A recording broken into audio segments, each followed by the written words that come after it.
Et donc c'est là qu'on rencontre la question de la fragilité.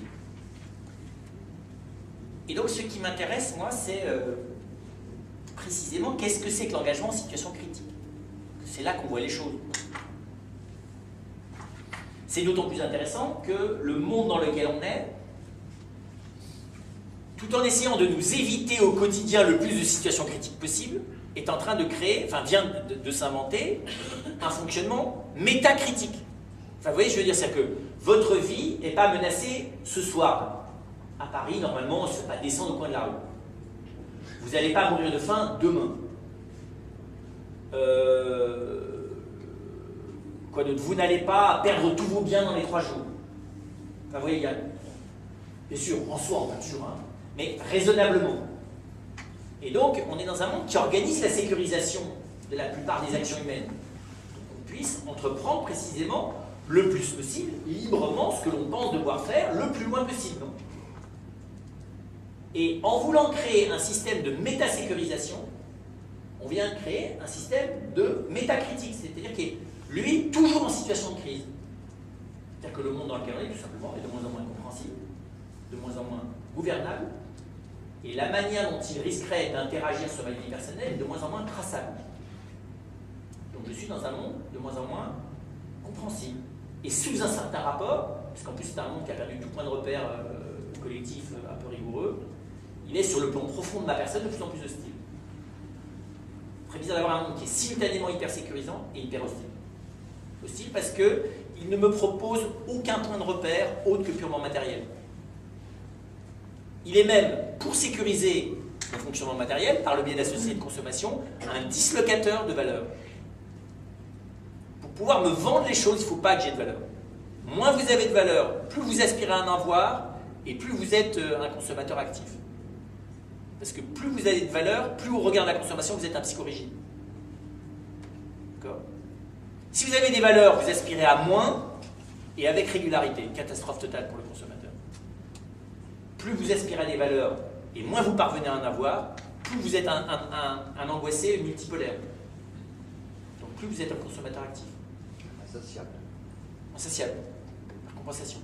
Alors, c'est pas du tout calculé stratégiquement de manière méchante, hein, mais le mécanisme, enfin, vous voyez les progrès du marketing en 30 ans, le mécanisme global, il va vers ça. Vers le fait que ça intéresse le système, qu'on n'ait pas de valeur, et qu'on soit à la merci de la multiplicité des choix, et qu'on soit toujours remis en cause dans ces choix pour pouvoir en faire d'autres. Donc en gros, on est dans un monde qui est profondément instabilisant, déstabilisant en profondeur, même s'il prétend être sécurisant en surface. C'est ça le paradoxe complet du bizarre monde que nous venons de fabriquer, dont on n'a pas d'ailleurs tout à fait les portes de sortie, parce qu'une fois qu'on a dit ça, on n'a pas dit encore comment on en sort. Donc la situation critique, si vous voulez, elle est intéressante. Parce que bizarrement, on en est protégé et on la rapprend beaucoup. Aujourd'hui, les jeunes, ils sont très vite en situation critique. Et vous me direz, mais pourquoi? Parce que présent, ils perçoivent que la perte de sens, l'absence même, que le système dans sa dimension culturelle, par exemple, leur disent, mais le sens, ou bien on en ricane, ou bien de toute façon ça n'existe pas, ou bien ça existe pour autant que tu l'inventes pour toi, c'est profondément angoissant. Et donc vous voyez bien, on est dans un monde qui profile plutôt des engagements à court terme, avec retour rapide sur investissement. Donc des engagements qui ne mobilisent pas la profondeur de ma personne, ni dans la durée. Et pourtant un monde qui du coup est inquiet du développement durable.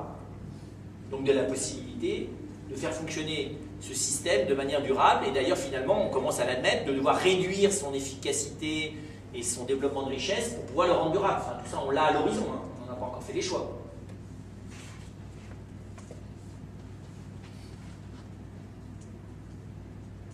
Et donc je vois bien que jusqu'où je peux m'engager, ça dépend d'une appréciation prudentielle.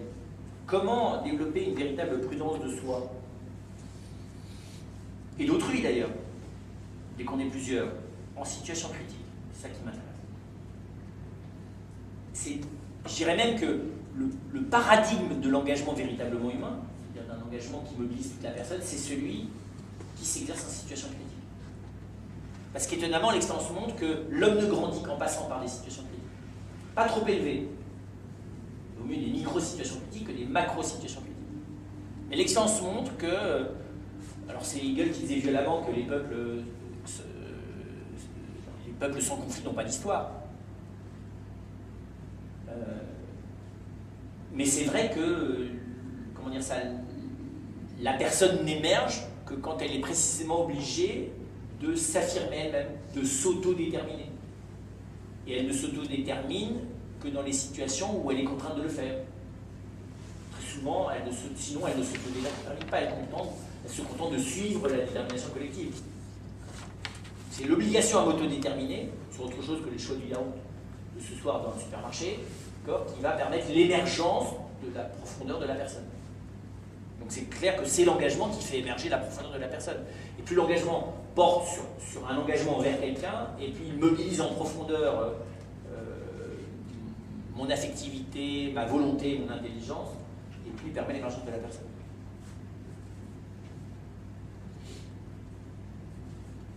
Alors ce qui est intéressant, c'est ça, c'est de voir quelles sont les conditions de l'engagement dans la fragilité.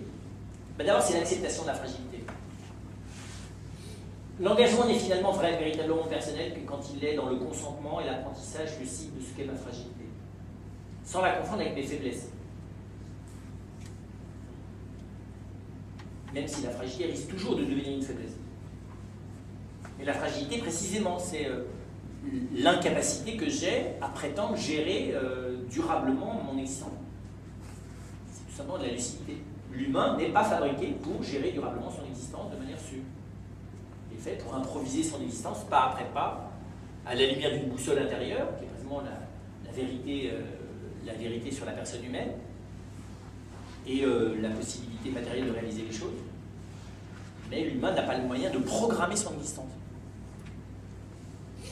Et donc la première condition de s'engager jusqu'au bout, c'est la lucidité sur soi, sur ses compétences et sur ses limites.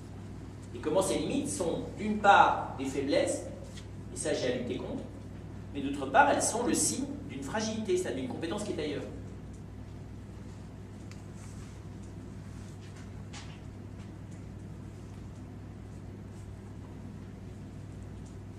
Une compétence qui n'est pas encore acquise.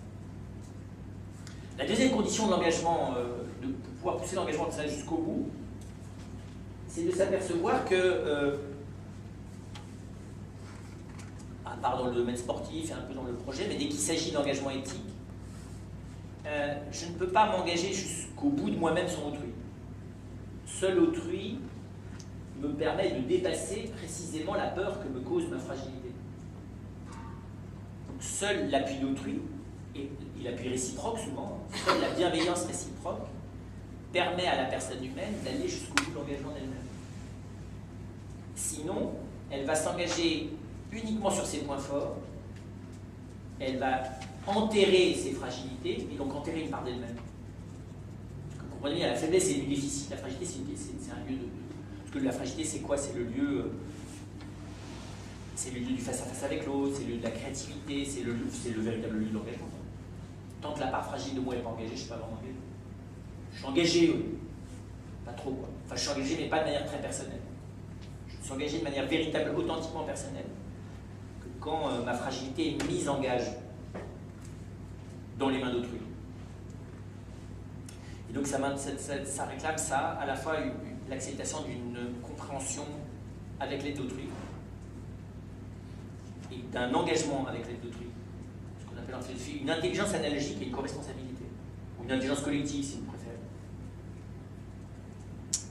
Je ne peux m'engager pleinement que si j'accepte de compléter ma compréhension de moi-même par la compréhension qu'autrui a de moi.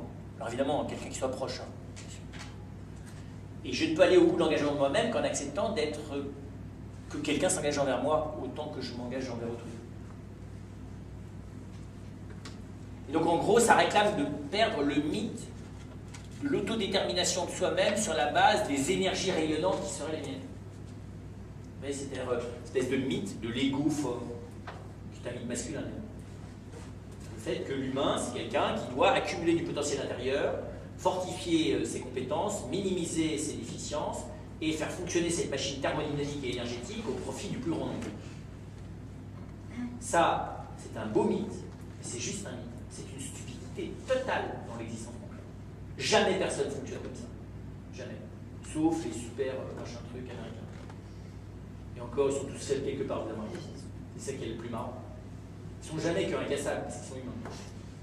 Donc quelque part, ils redeviennent ces Dr. Jekyll, etc. Enfin, ils ont tous un côté où ils sont normaux, juste normaux. Voilà. Donc le grand enjeu de l'engagement jusqu'où, c'est ça. C'est la déconstruction de l'image d'aller jusqu'au bout de mon énergie sur la base de mon ego mobilisé. Ce qui est valable, j'oublie, dans l'ordre du sport, dans l'ordre d'un exercice de pure efficacité. Et ce qui vaut plus rien et qu'il s'agit de ma personne profonde. Autrui, je ne peux jamais m'engager au bout de moi-même sans autrui. Et même sans qu'autrui soit engagé envers moi.